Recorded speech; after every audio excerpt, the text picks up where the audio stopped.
Hey everyone, welcome back to my channel. In this video, I'll show you how to download and play the Riddle School series in just 2 minutes. Let's get started. Way up we go. Been up and down that road. Way up, oh no.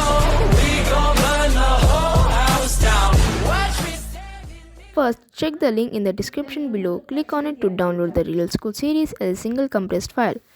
Once the download is complete, you'll have a RAR file containing all the games. Next, you'll need a program to extract the file. I recommend using WinRAR or any similar software. If you don't have it, you can download WinRAR from its official website. Now, right-click on the download file and select Extract here.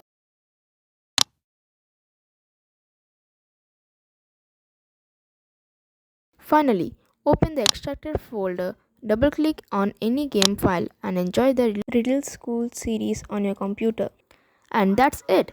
You got the entire Riddle School series downloaded and ready to play.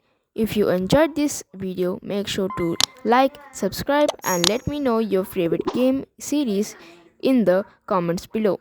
Thanks for watching. I'll see you in the next video.